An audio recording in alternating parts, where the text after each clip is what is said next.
The RBD Club presents Ẹ̀kọ́ òní. Ẹ káàbọ̀.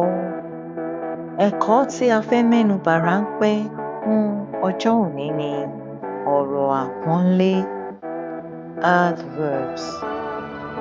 Kí ni ọ̀rọ̀ àpọ́nlé? Ọ̀rọ̀ àpọ́nlé ni ọ̀rọ̀ tí ó ń pọ́n ọ̀rọ̀ ìṣe, ọ̀rọ̀ aṣàpèjúwe tàbí ọ̀rọ̀ àpọ́nlé mìíràn lé nínú gbólóhùn. Ó máa ń sọ ibi, ìgbà àti ọ̀nà tí ọ̀rọ̀ ìṣe ṣe ṣẹlẹ̀ nínú gbólóhùn. Fún àpẹẹrẹ, ọmọ náà kọrin dáradára. Dáradára ni ọ̀rọ̀ àpọ́nlé tí ó jẹ́ kí a mọ̀ wípé ọmọ náà kò kọrin lásán o, ṣùgbọ́n orin náà dùn, ó kọ ọ́ dáradára. Kìnìún ké ramúramù. Kìnìún a máa ké, ṣùgbọ́n tí ó bá ké ramúramù, gbogbo igbó ni á mì tìtì. Agbó sùn fọnfọn, ti sùn wọra.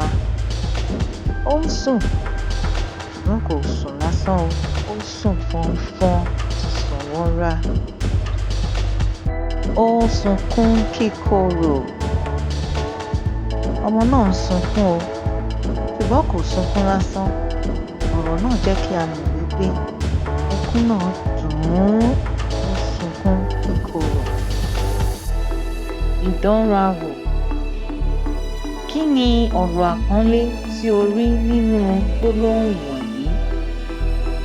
Gbìyànjú láti dáhùn àwọn ìbéèrè kí o sì fi èsì kí o fi ránṣẹ́ sí wa.